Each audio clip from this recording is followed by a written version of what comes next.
Seguramente la voz de Scarlett Johansson te resulta conocida. Debe haber pocas voces de actrices que uno reconozca tanto como la de ella, especialmente después de Ella, en su nombre original se llamaba Her, la película que ella protagonizó, en la cual en realidad no hacía de un ser humano, hacía de la voz de un asistente virtual de la cual se enamoraba perdidamente el protagonista de la película.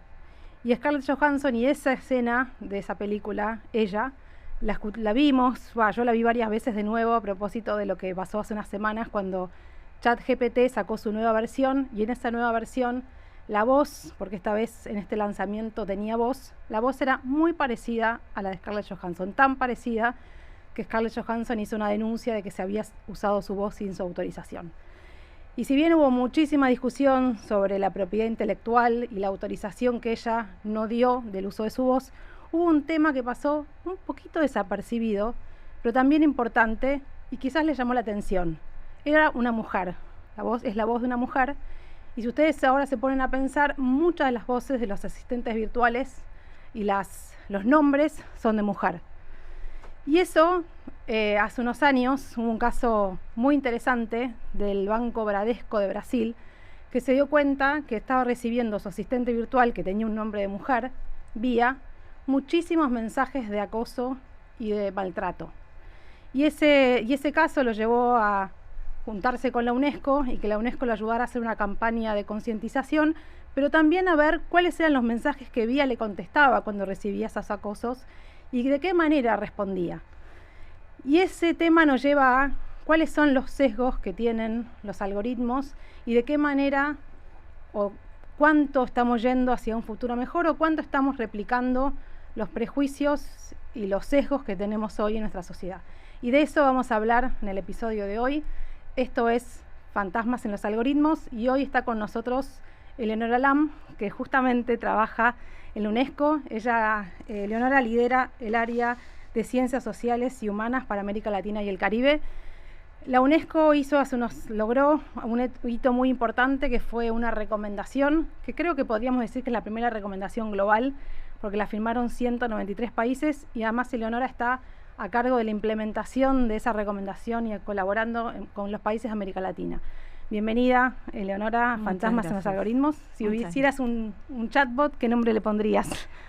Qué difícil, ¿no? Porque precisamente vía el nombre que tenía el chatbot de Bradesco.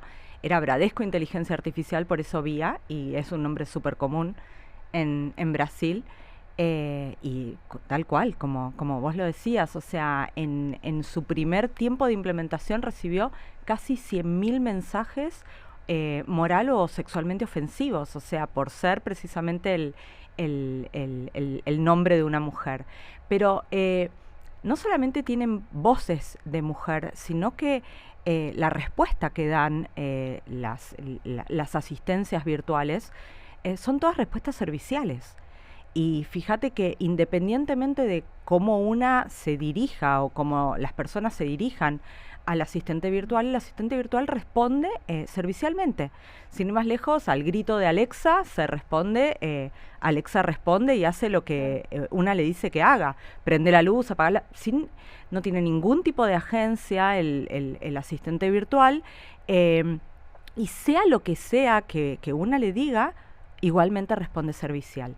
Entonces, ese es un mensaje muy, muy fuerte y muy reproductor de estereotipos, porque seguimos con la idea de que detrás de esto hay un fantasma, para seguir con la idea de la presentación de hoy, de una mujer que, independientemente de cuál sea el trato, responde servicialmente y así debe responder. Entonces, precisamente, Bradesco, al darse cuenta de esto, de estos mensajes de acoso y de este nivel de violencia, recurre a la UNESCO. La UNESCO había realizado un reporte que se llamaba I'd blush if I could, me sonrojaría si pudiera, que precisamente era la respuesta que daba Siri Me sonrojaría si pudiera. Me sonrojaría si pudiera, cuando a Siri se le decía, eres una perra. La respuesta de Siri era, me sonrojaría si pudiera. Wow. Luego, obviamente, Siri cambió su respuesta, pero estamos hablando del 2019. O sea, no hace mucho tiempo que la respuesta de Siri era una respuesta absolutamente patriarcal y modosita, para decirlo de alguna manera, ante una provocación y un insulto. Y así se fue estudiando en este reporte de la UNESCO las distintas respuestas que daban los asistentes virtuales, que no sé cómo qué género ponerle, porque en realidad en inglés no tendría género. Claro. Les llamamos los asistentes virtuales, que tienen nombres de mujeres precisamente para reproducir ello. Lo interesante de esto es que a partir de esta construcción que hizo Bradesco de que VIA deje de responder servicialmente y deje de responder automáticamente, sino que reaccione, es que se hizo una campaña en la que la mayoría de las empresas que estaban teniendo este tipo de tecnología empezaran también a actualizar las respuestas que daban. Claro. Entonces, esto llevó a toda una concientización en materia de violencia de género en Brasil. De hecho, se generó un video que tuvo alrededor de 1,5 millones de visitas y etcétera. Es decir, dejó de ser la inteligencia artificial que respondía de una manera automática, tan automática, para empezar a tener una reacción y una respuesta como una forma de demostrar también las respuestas que tiene que empezar a dar la sociedad frente a las situaciones de violencia. Además, justo en el caso de lo de Scarlett Johansson, no solo es de mujer, sino que una mujer muy sexy, ¿no? Que también fue parte de la discusión. No debe haber sido para nada inocente la elección en ese sentido. De hecho, las voces de las asistentes de voz son sexys. O sea, jóvenes. Por defecto, jóvenes, sexys, tranquilas, o sea, con una especie de relajación. Modositas, no es la palabra. Sí. Modositas es la palabra, tal cual. Eleonora, ¿y vos pensás, digo, si uno mira los números de cuántas mujeres hay en ciencia y tecnología en la región, ¿no? Son muy bajos, no llegan al 25% en el sector, dependiendo igual cómo lo mires, pero más o menos es el número, que tampoco es tan distinto a lo que pasa en el resto del mundo, salvo algunos países. ¿Crees que esa subrepresentación tiene que ver con estos estereotipos de género, o te parece que es algo distinto en ese sentido? Indudablemente sí, tiene que ver, y de hecho, a ver, vamos a decir una cosa que no estamos diciendo nada muy revelador, pero las discriminaciones, las injusticias, las diferencias que existen en el mundo analógico se están transformando y se están traspasando al mundo digital tal cual. Vivimos en un mundo absolutamente injusto y discriminatorio contra determinadas poblaciones, determinadas minorías o incluso categorías que no son minoritarias, pero incluso sufren discriminación, como por ejemplo nosotras las mujeres. Pero los números son realmente desalentadores. De hecho, ahora que está tan de moda cumbres de inteligencia artificial, conferencias de inteligencia artificial, la semana pasada en AI for Good en Ginebra, una miraba los paneles, y eso que era bastante más inclusivo, siempre siguen siendo mayorías varones. Siempre hay 1 o 2 mujeres por cada 5 o 6 varones. Entonces, estos porcentajes, esta representatividad de las mujeres, no solamente está no está en los espacios de poder y en los espacios de decisión en materia de inteligencia artificial, como es quienes están a cargo de dirigiendo empresas o dirigiendo instituciones que tienen adelante a cargo llevar adelante políticas de inteligencia artificial, sino también en los equipos que desarrollan inteligencia artificial. Y esto es bastante particular y bastante preocupante. ¿Por qué?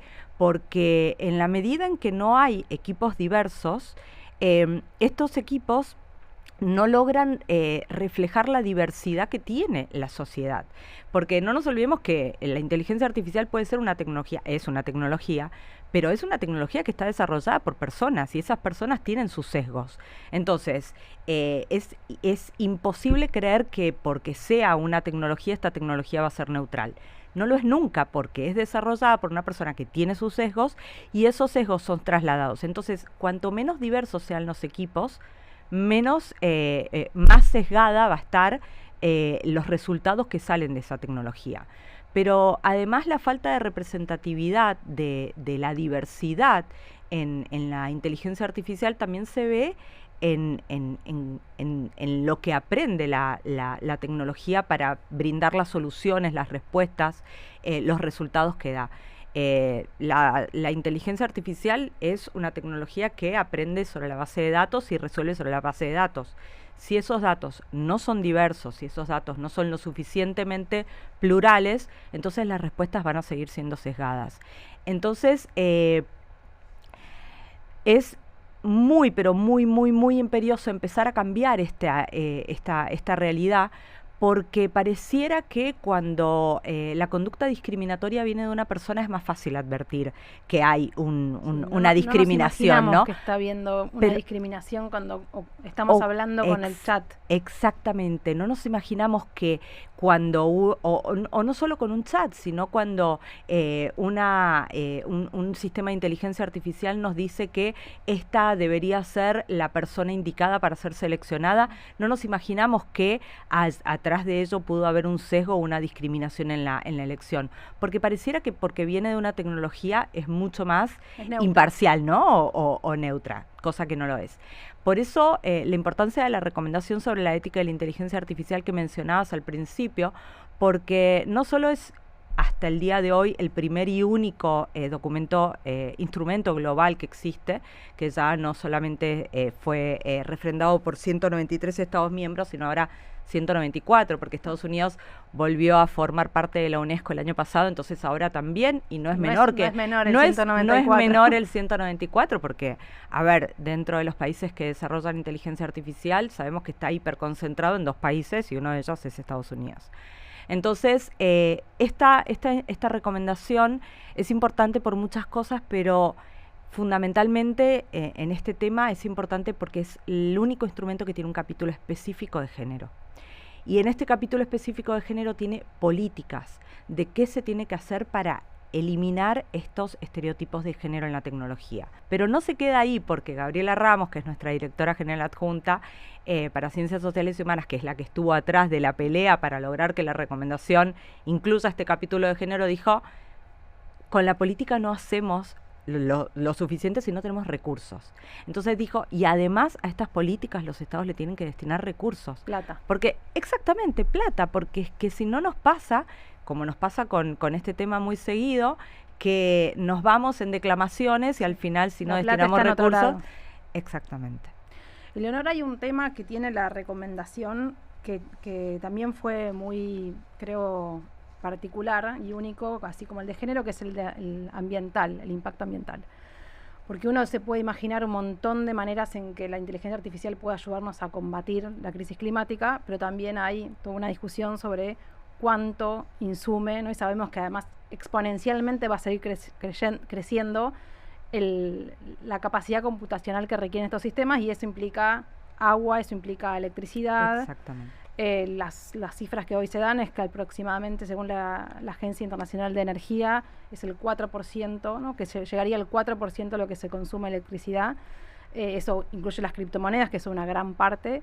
¿Cuál es para vos ese balance entre los beneficios que trae, los riesgos, el impacto ambiental, y qué tiene la UNESCO tan particular de poner el tema ambiental en las recomendaciones? Lo que pasa es que para mí hoy es el tema más desafiante de la inteligencia artificial. ¿El ambiental? El ambiental, porque la inteligencia artificial se está desarrollando con una velocidad increíble. Se están generando modelos, todo el tiempo van evolucionando los modelos que se van creando. Y si esta inteligencia artificial no se desarrolla teniendo en cuenta el impacto ambiental, bueno, todo lo que vamos diciendo, que la IA tiene que ser al beneficio de la humanidad y al servicio de la sociedad, etcétera, no vamos a tener mundo con el cual. Pensemos en algunos números. O sea, en el año 2021, un estudio de Google con la Universidad de California en Berkeley decía que al entrenar un modelo de inteligencia artificial podía consumir la suficiente energía, incluso la huella de carbono que dejaba este modelo era de 500 toneladas de dióxido de carbono. Luego, ya en el año 22, empezaron a entrenar distintos modelos. Por ejemplo, salió un modelo, el Bloom, en Francia, que consume menos energía, pero aún así el entrenamiento de este modelo francés, que supuestamente consume menos energía, es lo mismo que un viaje de San Francisco a Nueva York 25 veces en avión por una persona. O sea, verdaderamente estamos hablando de que el consumo de energía y la huella de carbono que provocan estos modelos es altísima. A eso hay que sumarle el consumo de agua, porque la energía se traduce en calor y el agua es lo que se utiliza para mantener la temperatura del modelo que se está entrenando. Y tiene que ser agua dulce, porque si es agua salada genera corrosión. Y con la escasez de agua dulce que hay hoy en el mundo y con el debate que se está generando a nivel mundial por las catástrofes ambientales que se nos están presentando, etcétera, hablar de que ChatGPT necesita, para responder 20 preguntas, tomar o beber una botella grande de agua. Imaginemos si por cada 20 preguntas que se le hacen a ChatGPT se tira una botella de agua. Imaginemos entonces cuánto estamos derrochando de agua, derrochando o utilizando, porque no quisiera usar el término derrochar, pero sí utilizando, y de qué manera nos está. Entonces, la recomendación hace recomendaciones también específicas, y dice hay que tener en cuenta el impacto ambiental directo o indirecto que tienen estos sistemas de inteligencia artificial. Hay que generar incentivos. ¿Para qué? Para que las soluciones de inteligencia artificial tengan algún tipo de control y mitigación del daño ambiental. Hay que aplicar principio de precaución y, por ende, ante la duda de que hay que parar un poco la mano y ver hasta qué punto esto puede generar un impacto ambiental dañino, y si se sabe que genera un impacto ambiental dañino, esa inteligencia artificial no debería poder utilizarse hasta tanto no se encuentren soluciones energéticamente sostenibles, no se utilicen energías renovables. Es decir, hay que hacer todo un planteamiento para que la eficiencia de la IA no sea, digamos, a consecuencia de la destrucción de la humanidad como tal, ¿no? O sea, no quiero ser catastrófica, pero verdaderamente los números son bastante asustan. Sí, porque además creo que uno se imagina, o no se imagina, o cuando usa el celular o en la computadora sistemas de inteligencia artificial, y después uno ve las fotos de los centros de cómputos, ¿no? En Texas, que esa gran foto de kilómetros y kilómetros de centros de datos enormes, que hay que todo el tiempo estarle bajando la temperatura, y sobre todo en lugares donde además la temperatura es alta. Exacto. Y ahí uno toma conciencia que detrás de algo que parece invisible, la infraestructura física es grande, es enorme, ¿no? Eleonora, te llevo ahora a hablar de la relación con las empresas y qué están haciendo las empresas tecnológicas. Sé que la recomendación les dio un espacio, ¿no? Y las empresas forman parte de consejos asesores de todo el ámbito que se está poniendo en marcha. ¿Cuánto crees que están haciendo su parte y qué te parece que es el desafío hacia adelante de las compañías tecnológicas? Desde la UNESCO creemos que es fundamental el involucramiento de las empresas. Hoy las grandes desarrolladores de la inteligencia artificial como tal son las empresas privadas. Entonces necesitamos sí o sí el compromiso de ellas en aplicar una inteligencia artificial ética. Y ética me refiero no únicamente a aplicar principios de transparencia, rendición de cuentas, sostenibilidad, etcétera, sino todo lo que hablábamos antes, ¿no? Ético también tiene que ver con lo ambiental, el género, la diversidad, etcétera. Y esto es un win-win, o sea, es un ganar-ganar. ¿Por qué? Porque en la medida en que las empresas se comprometan con una inteligencia artificial ética, sostenible, verde, etcétera, la sociedad va a estar obteniendo una inteligencia artificial que verdaderamente la beneficia, pero para las empresas también, y esto lo están empezando a advertir y se está empezando a medir, y hay distintos estudios que lo están empezando a mostrar. ¿Por qué? Porque ahora ya el valor agregado de elegir tal o cual empresa o tal o cual compañía está en lo ético. De hecho, ya las mismas personas consumidoras de determinados bienes, servicios de determinadas empresas están empezando a hacer hincapié en que lo que están comprando, lo que están usando, lo que están, sea ético. Claro, entonces, que sea una diferencia para ellos a la hora de consumirlo, cuán ético es su desarrollo. Cuán ético es que está empezando a ser el valor agregado. ¿Por qué? Porque en definitiva no es que haya mucha diferencia la diferencia está en lo ético, y también está en la capacidad de retener el talento. Muchas de las personas que están trabajando en las empresas que desarrollan inteligencia artificial miran cuán ético es el desarrollo que están, lo vemos en un montón de personas que se han apartado de empresas en las que han trabajado durante muchísimo tiempo, precisamente al advertir que había cuestiones que no eran éticas. Entonces, la ética va a ser de alguna manera el punto de quiebre, el punto diferenciador en lo que se está llevando adelante. Entramos ahí el tema de la regulación, que es un gran tema hoy, sobre todo después de que la Unión Europea aprobó una ley tan importante, ¿no? Lo que probablemente sea el efecto que tenga, o bueno, por lo pronto va a ser una discusión cuánto de ese modelo hay que poner en práctica.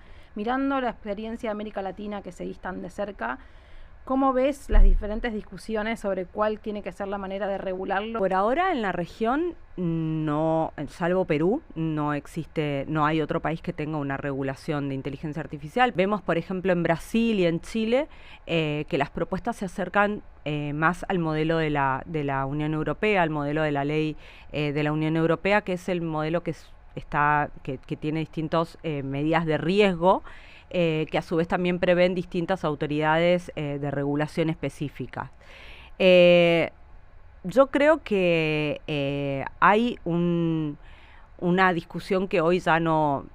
hubo un tiempo largo donde se discutió si debía o no regularse, si la regulación iba en contra del avance tecnológico, si en definitiva la regulación estancaba los avances. Yo creo que hoy esa discusión se superó, se debería superar.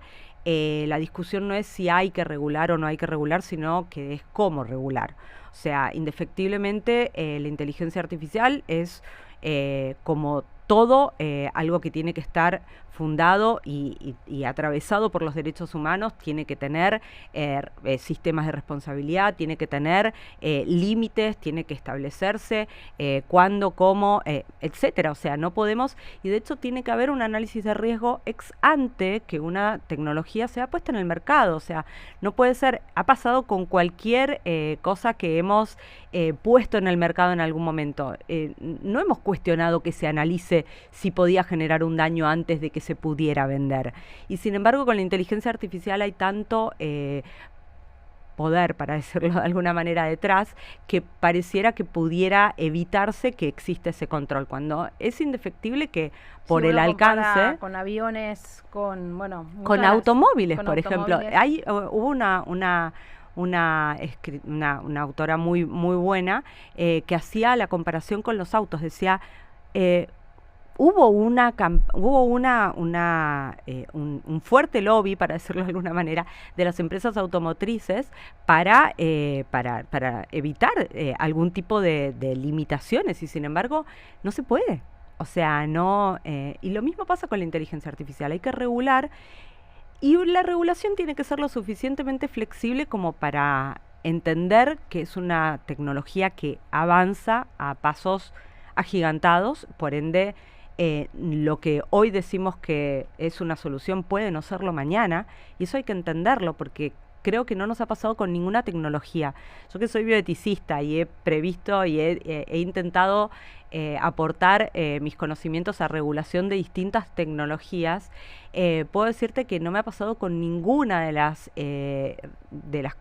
propuestas que hemos hecho para regular que haya este nivel de cambio de un año hacia otro. ¿Y crees que entonces que América Latina va a ir caminando hacia allí, cada uno con sus maneras de encontrar el modelo más específico, o crees que el modelo de la Unión Europea es el modelo que parece más adaptable para la región? Yo creo que América Latina está buscando su propia regulación.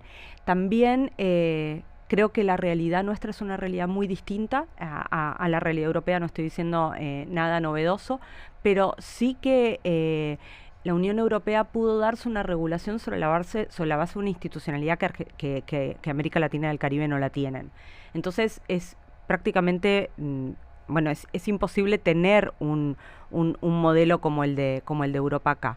Pero además América Latina tiene que, en primer lugar, dejar de ser comprador de inteligencia artificial o mano de obra de determinada inteligencia artificial para empezar a ser productor de inteligencia artificial y allí también plantearse determinadas características de su propia regulación.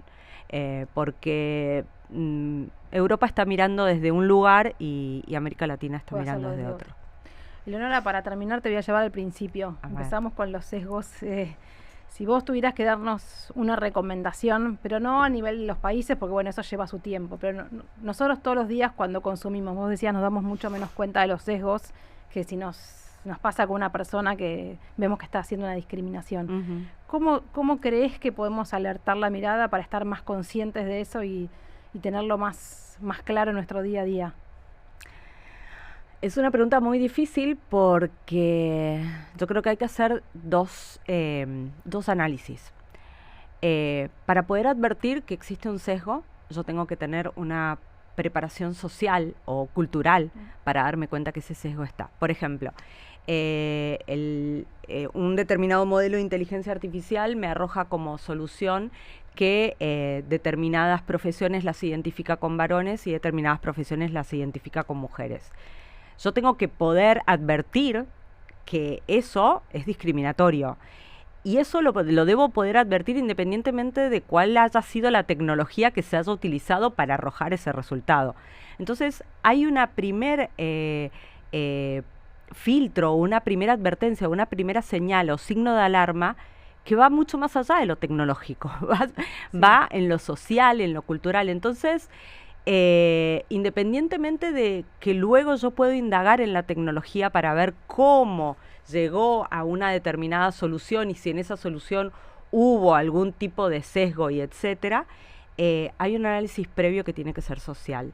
Entonces, por ende yo creo que si bien hay para que la IA, para que la inteligencia artificial sea en beneficio de la sociedad, sea en beneficio de todas las personas, sea ética, sea verdaderamente algo que nos venga a ayudar y a servir para el bien común, el cambio no tiene que estar únicamente en la tecnología, es decir, no hay que cambiar únicamente la tecnología que se ha desarrollado, sino que tiene que haber un cambio social, un cambio cultural para poder acompañar todo este cambio tecnológico que en definitiva es consecuencia nuestra.